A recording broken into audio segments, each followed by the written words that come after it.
Friends, welcome back to Dhanika Prakash ಕೂಡ YouTube channel. ನಾನು ಚೆನ್ನಾಗಿದ್ದೀನಿ. ಐ ಹೋಪ್ ನೀವೆಲ್ಲ ಚೆನ್ನಾಗಿರೋಂಥ ಭಾವಿಸ್ತಾ ಇವತ್ತಿನ ಬ್ಲಾಗ್ನ ಸ್ಟಾರ್ಟ್ ಮಾಡಿದ್ದೀನಿ. ಆಲ್ರೆಡಿ ಸಂಡೇ ನೈಟ್ ಬ್ಲಾಗ್ ಆಗಿರುತ್ತೆ. ಇವಾಗಿನ್ನು ಅಡುಗೆ ಆಗಬೇಕು. ನಂದು ಸಂಡೇ ಸ್ಪೆಷಲ್ ಮಾಮೂಲಿ ಎಲ್ಲ ಮನೆ ಇದ್ದಂಗೆ. ಬಟ್ ನಾವು ಮಧ್ಯಾಹ್ನ ಮಾಡಲ್ಲ, ಮಧ್ಯಾಹ್ನ ಮಾಡೋಕ್ಕೆ ಟೈಮ್ ಇರಲ್ಲ. ಹಾಗಾಗಿ ಆಲ್ಮೋಸ್ಟ್ ನೈಟೇ ಮಾಡೋದು. ಮಧ್ಯಾಹ್ನ ಮಾಡಿದ ರಸಮ್ ಇದೆ, ಹಾಗಾಗಿ ಇವಾಗ ಚಿಕನ್ ಫ್ರೈ ಮಾಡೋಣ ಅಂತ ಅಂದ್ಕೊಂಡಿದ್ದೀನಿ. ರೈಸು ಕೂಡ ಇತ್ತು, ಆದರೆ ನಮ್ಮ ಮನೆಯವ್ರು ಮುದ್ದೆ ಬೇಕು ಅಂದರು. ರಸಮ್ಮು ಆದರೂ ಮುದ್ದೆ ಬೇಕು ಅಂದರು, ಅದಕ್ಕೋಸ್ಕರ ಮುದ್ದೆ ಮಾಡೋಣ ಅಂತ ಅಂದ್ಕೊಂಡಿದ್ದೀನಿ. ಇವಾಗ ಚಿಕನ್ ಫ್ರೈ ಮತ್ತು ಮುದ್ದೆ ಎರಡೂ ಕೂಡ ಮಾಡಬೇಕು. ರೈಸ್ ಸ್ವಲ್ಪ ಇದೆ. ಬನ್ನಿ ಇವಾಗ ಅಡುಗೆನ ಸ್ಟಾರ್ಟ್ ಮಾಡ್ತೀನಿ. ಓಕೆನಾ? ಬನ್ನಿ ಹೇಗೆ ಮಾಡೋದಂತ ನೋಡೋಣ. ಸಂಡೇ ಸ್ಪೆಷಲ್ ಚಿಕನ್ ಫ್ರೈ ಮಾಡೋಣ ಅಂತ ಅಂದ್ಕೊತಿದ್ದೀನಿ. ಹಾಗಾಗಿ ಚಿಕನ್ ಫ್ರೈ ಮಾಡ್ತಿದ್ದೀನಿ. ಈ ಕಡೆ ಚಿಕನ್ ಫ್ರೈಗೆ ಇಟ್ಟಿದ್ದೀನಿ, ಇಲ್ಲಿ ಮುದ್ದೆಗಿಟ್ಟಿದ್ದೀನಿ. ಮುದ್ದೆಗೆ ನೀರು ಕಾಯಕ್ಕಿಟ್ಟಿದ್ದೀನಿ. ಇಲ್ಲಿ ಚಿಕನ್ ಫ್ರೈ ಮಾಡ್ತಾಯಿದ್ದೀನಿ. ಎಣ್ಣೆ ಕಾಯಕ್ಕಿಟ್ಟಿದ್ದೀನಿ. ಇವಾಗ ಚಿಕನ್ ಫ್ರೈ ಯಾಕೆ ಮಾಡ್ತಿದ್ದೀನಿ ಅಂದರೆ, ಸಾಂಬಾರಿದೆ, ಮಧ್ಯಾಹ್ನ ಮಾಡಿದ ರಸಮ್ ಇದೆ, ಅದಕ್ಕೋಸ್ಕರ ಚಿಕನ್ ಫ್ರೈ ಮಾಡ್ತಿದ್ದೀನಿ. ಇವಾಗ ಚಿಕನ್ ಫ್ರೈ ಹೇಗೆ ಮಾಡೋದಂತ ನೋಡೋಣ. ಎಣ್ಣೆ ಕಾಯ್ದಿದೆ, ಸ್ವಲ್ಪ ಕರಿಬೇವು ಮತ್ತು ಸಣ್ಣದಾಗಿ ಕಟ್ ಮಾಡ್ಕೊಂಡಿರೋಂಥ ಈರುಳ್ಳಿ ಮತ್ತು ಒಂದು ಈರುಳ್ಳಿ ಹೆಚ್ಚಿಟ್ಕೊಂಡಿರೋಂಥ 2 ಹಸಿಮೆಣಸಿನಕಾಯಿನ ಹಾಕಿದ್ದೀನಿ. ಇದನ್ನಿವಾಗ ಚೆನ್ನಾಗಿ ಗೋಲ್ಡನ್ ಕಲರ್ ಬರೋವರೆಗೂ ಫ್ರೈ ಮಾಡ್ಕೋಬೇಕು. ಪಟ್ಟ ಆಗುವಂತಹ ಚಿಕನ್ ಫ್ರೈ ಅಷ್ಟೇ ಇದು. ಸಾಂಬಾರು ಇರೋದ್ರಿಂದ ಸ್ವಲ್ಪ ಮುದ್ದೆ ಮಾಡ್ತಿದ್ದೀನಲ್ವ, ಹಾಗಾಗಿ.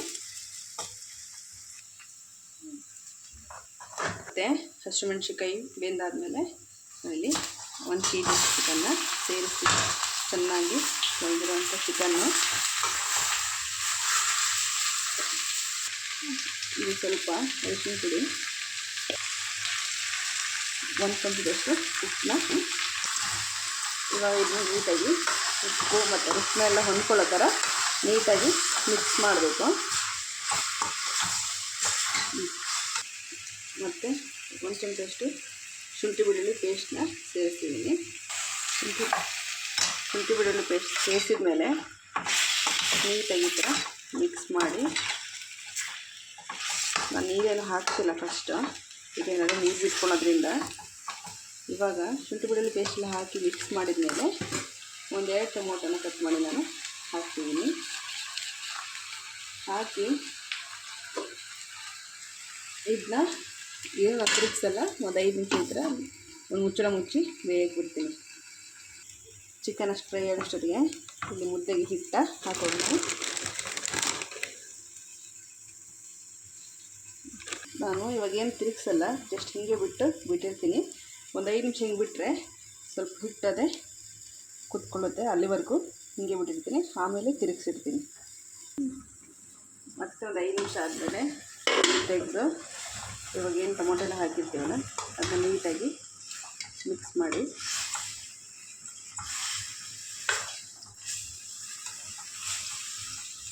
ಫ್ರೈ ಆಗಿರೋದ್ರಿಂದ ಸುಮ್ಮನೆ ನೀರು ಹಾಕೋದು ಬೇಡ ಅಂತ ಅಷ್ಟೇ. ನೀವು ಸ್ವಲ್ಪ ರೈಸಿಗೆಲ್ಲ ಬೇಕು, ಅದು ಮುದ್ದೆ ಬೇಕು ಅಂತ ಬೇಕಾದರೆ ನೀರು ಹಾಕ್ಕೋಬೋದು. ನಾನು ರಸಮ್ ಇರೋದ್ರಿಂದ ನೀರು ಹಾಕ್ತಿಲ್ಲ, ಅದೇ ಸ್ವಲ್ಪ ನೀವು ಇಟ್ಕೊಳ್ಳುತ್ತಲ್ವ ಅಷ್ಟೇ ಸಾಕು ಅಂತ. ಇವಾಗ ಇದನ್ನ ಒಂದು 10 ನಿಮಿಷ ಬೇಯಕ್ಕೆ ಬಿಡ್ತೀನಿ. 10 ನಿಮಿಷದ ನಂತರ ಚಿಕನ್ ಎಲ್ಲ ಬೆಂದಿದೆ. ಇವಾಗ 1 ಟೇಬಲ್ ಸ್ಪೂನಷ್ಟು ಗರಂ ಮಸಾಲ, 1 ಟೇಬಲ್ ಸ್ಪೂನಷ್ಟು ಧನಿಯಾ ಪೌಡ್ರು ಮತ್ತು 1-2 ಟೇಬಲ್ ಸ್ಪೂನಷ್ಟು ನಾನಿಲ್ಲಿ ಖಾರ ಪುಡಿನ ಹಾಕ್ತಿದ್ದೀನಿ. ಚೆನ್ನಾಗಿ ಮಿಕ್ಸ್ ಮಾಡಿ. ನೀವು ಬೇಕಿದ್ದರೆ ಈ ಚಿಕನ್ನು ಏನು ಫುಲ್ ಫ್ರೈ ಬ್ಲ್ಯಾಕ್ ಬರುತ್ತಲ್ಲ ಆ ಥರ ಬರಬೇಕು ಅಂದರೆ ಬೇಕಿದ್ರೆ ಖಾರ ಪುಡಿ ಮತ್ತು ಏನು ಧನಿಯಾ ಪುಡಿ ಇದೆಯಲ್ವ ಅದನ್ನು ಹುರ್ಕೊಂಡ್ರೆ ಸ್ವಲ್ಪ ಬ್ಲ್ಯಾಕ್ ಬರುತ್ತೆ, ಅದು ಚೆನ್ನಾಗಿರುತ್ತೆ ಟೇಸ್ಟು. ಬಟ್ ನಮ್ಮಲ್ಲಿ ಬ್ಲ್ಯಾಕ್ ನಮ್ಮನೆಯವ್ರು ಅಷ್ಟು ಇಷ್ಟಪಡಲ್ಲ, ಹಾಗಾಗಿ ನಾನು ಇದೇ ಥರ ಹಾಕೋದು. ಈಸಿಯಾಗಿ ಮಾಡ್ಬೋದು, ಬೇಗ ಕೂಡ ಆಗುತ್ತೆ.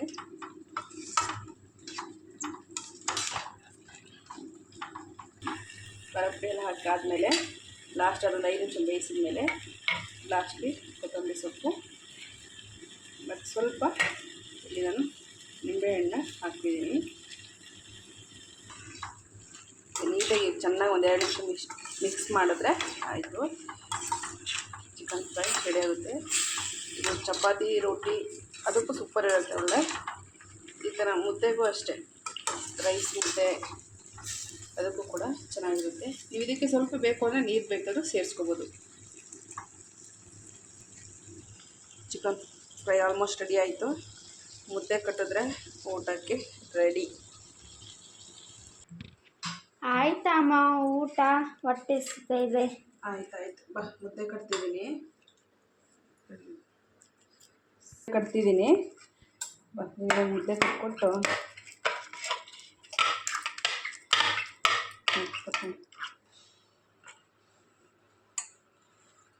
ರಸಮ್ ಹಾಕ್ಲಾ ಏನು ಚಿಕನ್ನೇ ಹಾಕ್ಲಾ?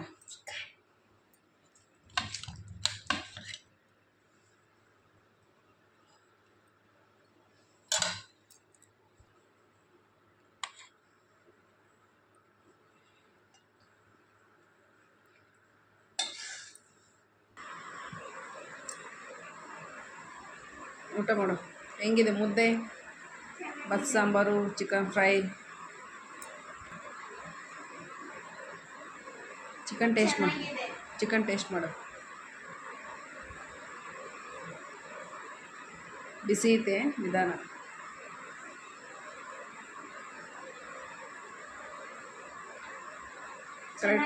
ಕರೆಕ್ಟ್ ಇದು ಉಪ್ಪೆಲ್ಲ? ಉಪ್ಪೇನು ಆಯ್ಲಲ್ವಾ? ಹಾಂ ಸರಿ, ಊಟ ಮಾಡು. ಫ್ರೆಂಡ್ಸ್, ಇವಾಗೇನೋ ಅಡುಗೆ ಎಲ್ಲ ಮುಗೀತು. ಮುದ್ದೆ ಮತ್ತು ಚಿಕನ್ ಫ್ರೈ ಆಯಿತು ಆಲ್ಮೋಸ್ಟು. ನಮ್ಮಮ್ಮ ಊಟ ಮಾಡ್ತಿದ್ದಾಳೆ, ಯಾಕೆಂದರೆ ಪಾಪ ಟೈಮ್ ಆಯಿತು, ಆಲ್ರೆಡಿ 10:15 ಆಯಿತು. 10:35 ಆಯಿತು ಆ್ಯಕ್ಚುಲಿ. ಪಾಪ ಅವಳು ಬೆಳಗ್ಗೆ ಅಂದರೆ ಬೇಗ ಏನು ಹೇಳಲ್ಲ, ಲೇಟಾಗಿ ಹೇಳೋದು, ಆದರೆ ಸ್ಕೂಲಿಗೆ ಹೋಗೋದಿರುತ್ತಲ್ವ, ಹಾಗಾಗಿ ಅದಕ್ಕೋಸ್ಕರ ಇವಾಗ ಊಟ ಮಾಡ್ತೀನಿ. ಅವಳಿಗೆ ಊಟ ಹಾಕ್ಕೊಟ್ಟಿದ್ದೀನಿ, ಬಟ್ ನಾನು ನಮ್ಮ ಮನೆಯವರಿಗೆ ವೆಯ್ಟ್ ಮಾಡ್ತಿದ್ದೀನಿ ಬರಲಿ ಅಂತ. ಹೆಂಗಿದೆ ಅಮ್ಮ? ಚೆನ್ನಾಗಿದೆ. ಮುದ್ದೆ ಊಟ ಮಾಡ್ತೀಯಲ್ಲ? ಮುದ್ದೆ ಊಟ ಮಾಡ್ತಾಳೆ, ಅದಕ್ಕೆಲ್ಲ ಏನಿಲ್ಲ, ಆರಾಮಾಗಿ ಊಟ ಮಾಡ್ತಾಳೆ ಮುದ್ದೆ. ಆದರೆ ಸ್ವಲ್ಪ ವೆಜ್ ಅಂದರೆ ಊಟ ಮಾಡೋದೇ ಕಷ್ಟ. ನಾನ್ ವೆಜ್ ಅಂದರೆ ಚೆನ್ನಾಗಿ ಹೋಗುತ್ತೆ ಊಟ, ವೆಜ್ ಮಾಡೋದಂದರೆ ಕಷ್ಟ ಅವಳಿಗೆ. ತರಕಾರಿ ಸಾಂಬಾರನ್ನೇ ಊಟ ಮಾಡಲ್ಲ, ಬೇಕಾದ್ರೆ ರಸಮ್ ಆ ಥರ ಇದ್ರೂ ಊಟ ಮಾಡ್ತಾಳೆ, ಅದು ತರಕಾರಿ ಸಾಂಬಾರು ಅಂತೂ ಊಟನೇ ಮಾಡಲ್ಲ, ಕಡಿಮೆ. ಚೆನ್ನಾಯ್ತಾ ಟೇಸ್ಟು? ತುಂಬ ಸಿಂಪಲ್ಲಾಗೆ ಮಾಡೋದು ನಾನು, ಜಾಸ್ತಿ ಮಸಾಲೆನೂ ಕೂಡ ಹಾಕಲ್ಲ. ಮತ್ತು ಚಿಕನ್ ಸಾಂಬಾರು ಮಾಡ್ಬೋದಿತ್ತು, ಬಟ್ ಸುಮ್ಮನೆ ನಮ್ಮ ಸಾಂಬಾರು ಅಷ್ಟು ಯಾರು ಇಷ್ಟಪಡಲ್ಲ, ಫ್ರೈನೇ ಜಾಸ್ತಿ ಇಷ್ಟಪಡೋದು. ಹಾಗಾಗಿ ಮುದ್ದೆಗೆ ಫ್ರೈ ಅದು ಚೆನ್ನಾಗಿರುತ್ತೆ ಅಂತ ರಸಮ್ ಇತ್ತಲ್ವ, ಹಾಗಾಗಿ ಅಷ್ಟೇ. ಓಕೆ ಫ್ರೆಂಡ್ಸ್, ನಮ್ಮ ಮನೆಯವರು ಬರಲಿ, ಬಂದಮೇಲೆ ಊಟ ಮಾಡಬೇಕು.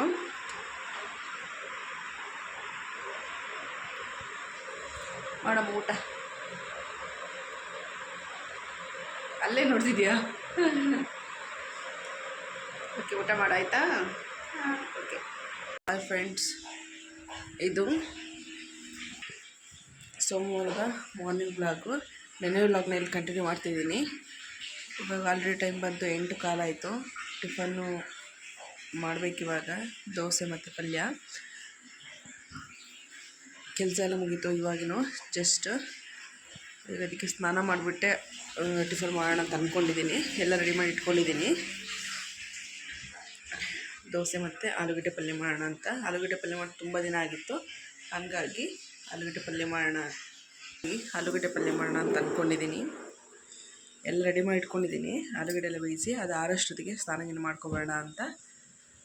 ಟೈಮ್ ಆಯಿತು, ಆಲ್ರೆಡಿ 8 ಕಾಲ ಆಯಿತು. 9 ಗಂಟೆಗೆ ಅಮ್ಮ ಸ್ಕೂಲಿಗೆ ಬಸ್ ಬರುತ್ತೆ. ಅವಳು ಕೂಡ ರೆಡಿ ಆಗ್ತಿದ್ದಾಳೆ. ದೋಸೆ ಅಲ್ವಾ, ಸ್ವಲ್ಪ ಲೇಟಾಗಿ ಹಾಕಿದ್ರೆ ಆಯಿತು ಅಂತ ಆಲೂಗಡ್ಡೆ ಎಲ್ಲ ಕೂಗಿಸಿ ಇಟ್ಕೊಂಡಿದ್ದೀನಿ. ಪಲ್ಯಕ್ಕೂ ಕೂಡ ಎಲ್ಲ ಹೆಚ್ಚಿ ರೆಡಿ ಮಾಡ್ಕೊಂಡಿದ್ದೀನಿ. ಹಿಟ್ಟು ಕೂಡ ತುಂಬ ಚೆನ್ನಾಗಿ ಬೆಳೆದಿದೆ, ನೋಡ್ತಿರ್ಬೋದು ನೀವು ಯಾವ ಥರ ಇದೆ ಅಂತ. ಇನ್ನೂ ಕಲಸಿಲ್ಲ, ಹಿಂಗೆ ಇರಲಿ ಅಂತ ಅದಕ್ಕೆ ಬಿಟ್ಟಿದ್ದೀನಿ. ಇವಾಗ ಸ್ನಾನ ಮಾಡ್ಕೊಬಂದು ಆಮೇಲೆ ದೋಸೆ ಹಾಕೋಣ ಅಂತ. ಓಕೆನಾ? ಓಕೆ ಫ್ರೆಂಡ್ಸ್, ಸ್ನಾನ ಪೂಜೆ ಎಲ್ಲ ಆಗೋಯ್ತು. ಇವಾಗ ಟಿಫನ್ ಮಾಡೋಣ ಅಂತ ಆಲ್ರೆಡಿ ದೋಸೆ ಹಾಕ್ತಿದ್ದೀನಿ. ಪಲ್ಯ ಮಾಡಬೇಕು ಇವಾಗ. ಪಲ್ಯದ ರೆಸಿಪಿನೂ ಕೂಡ ಶೇರ್ ಮಾಡ್ಕೊಳ್ಳೋ ಅಂತ ಅಂದ್ಕೊಂಡಿದ್ದೆ. ಬಟ್ ಕರೆಂಟ್ ಕೈ ಕೊಡ್ತು. ಹೆಂಗಾಯಿತು ಅಂದರೆ ನಾವು ಮೋಟ್ರ್ ಹಾಕಿದ್ವು, ಹಾಗಾಗಿ ಅದು ಕರೆಂಟ್ ಹೋಗಿದ್ದೇ ಗೊತ್ತಾಗಲಿಲ್ಲ. UPS ಸಡನ್ನಾಗಿ ಅದು ಎಳ್ಕೊಂಡೇ ಬಿಡುತ್ತೆ, ಮೋಟ್ರ್ ಬೇರಲ್ವ. ಹಾಗಾಗಿ ಎಷ್ಟು ಫಾಸ್ಟಾಗಿ ಎಳ್ಕೊಂತಂದರೆ ಪಟ್ ಅಂತ ಆಫ್ ಆಗಿ ಹೋಗ್ಬಿಡ್ತು, ಕತ್ಲೆಲೆ ಮಾಡೋಂಗಾಯಿತು.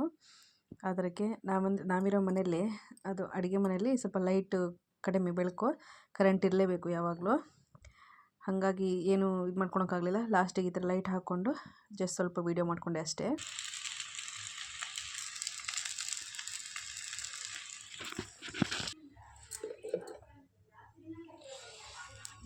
ನೋಡಿ ಗೈಸ್, ನಮ್ಮದು ಇವತ್ತು ಕರೆಂಟು ಬೇರೆ ಹೋಗ್ಬಿಟ್ಟಿದೆ. ಮತ್ತು ನಮ್ದು ಯಾಕೋ UPS ಆಫ್ ಆಗಿಬಿಡ್ತು. ಅದು ಮೋಟ್ರ್ ಆನ್ ಮಾಡಿದ್ವಿ, ಹಾಗಾಗಿ ಸ್ವಲ್ಪ ಬೆಳ್ಕೊಂಡು ಆಸೆ ಆಗೋಯ್ತು UPS. ಇದು ನಾವಿರೋ ಮನೇಲಿ ಫುಲ್ ಕತ್ಲಾಗುತ್ತೆ ಅಡುಗೆ ಮನೆ, ಕರೆಂಟ್ ಇರಲೇಬೇಕು ಯಾವಾಗಲೂ. ಕತ್ತಲ್ಲಿ ಈ ಥರ ಲೈಟ್ ಹಾಕ್ಕೊಂಡು ದೋಸೆ ಹುಯ್ಯೋಂಥ ಪರಿಸ್ಥಿತಿ. ನಾನು ಪಲ್ಯ ಮತ್ತು ಎಲ್ಲ ರೆಸಿಪೀಸ್ ಶೇರ್ ಮಾಡೋಣ ಅಂತ ಅಂದ್ಕೊಂಡೆ, ಬಟ್ ಏನೂ ಆಗಲಿಲ್ಲ. ಕರೆಂಟ್ ಹೋಗಿ ಈ ಕಡೆ UPS ಕೈ ಕೊಟ್ಬಿಡ್ತು. ಮೋಟ್ರ್ ಆನ್ ಮಾಡಿದ್ದು ಮಿಸ್ ಆಯ್ತದು. ಆನ್ ಮಾಡಿ ಆಫ್ ಮಾಡೋ ಅಷ್ಟೊತ್ತಿಗೆ ಅದು ಇದಾಗೇ ಬಿಡ್ತು ಕರೆಂಟ್. ಟಿಫನೆಲ್ಲ ಆಯಿತು ಫ್ರೆಂಡ್ಸ್, ಕರೆಂಟ್ ಇನ್ನೂ ಬರಲಿಲ್ಲ. ಹಂಗಾಗಿ ಎಲ್ಲ ಟಿಫನೆಲ್ಲ ಇಲ್ಲೇ ಮಾಡಿಕೊಂಡೆ. ಇವಾಗ ನಮ್ಮನೆಯವ್ರಿಗೆ ತಗೊಂಡು ಹೊರಟಿದ್ದೀನಿ. ಕರೆಂಟ್ ಇನ್ನೂ ಬರಲಿಲ್ಲ, ಲೇಟ್ ಆಗುತ್ತೆ ಅನಿಸುತ್ತೆ. ಲೇಟಾದರೆ ಮೆಸೇಜ್ ಹಾಕಿರ್ತಾರೆ, ಯಾಕೋ ಏನೋ ಪ್ರಾಬ್ಲಮ್ ಆಗಿರ್ಬೋದು. ಅದಕ್ಕೆ ಇವಾಗ ಹೋಗೋಣ ಅಂತ ಹೊರಟಿದ್ದೀನಿ. ಓಕೆ, ನಾನು ಮಧ್ಯಾಹ್ನ ಬಂದು ಮತ್ತೆ ವ್ಲಾಗ್ನ ಕಂಟಿನ್ಯೂ ಮಾಡೋಣ ಅಂತ ಅಂದ್ಕೊಂಡಿದ್ದೆ. ಬಟ್ ಮಧ್ಯಾಹ್ನ ನನ್ನ ಮನೆಗೆ ಬರೋಷ್ಟಿಗೆ ಸಿಕ್ಕಾಪಟ್ಟೆ ಮಳೆ. ಹಾಗಾಗಿ ಬಂದಿದ್ದು ಲೇಟ್ ಆಯಿತು, ಸ್ವಲ್ಪ ಕೆಲಸನೇ ಇತ್ತು. ಹಾಗಾಗಿ ವ್ಲಾಗ್ನ ಕಂಟಿನ್ಯೂ ಮಾಡಲಿಲ್ಲ. ಹಾಗಾಗಿ ಈ ವ್ಲಾಗ್ನ ಇಲ್ಲಿಗೆ ಮುಗಿಸ್ತಿದ್ದೀನಿ. ಇನ್ನೊಂದು ಹೊಸ ವಿಡಿಯೋಂದಿಗೆ ಮತ್ತೆ ಸಿಗೋಣ. Take care, bye. Please subscribe ಮಾಡಿ, ಹಾಗೆ ಸಪೋರ್ಟ್ ಮಾಡಿ. Thank you for watching.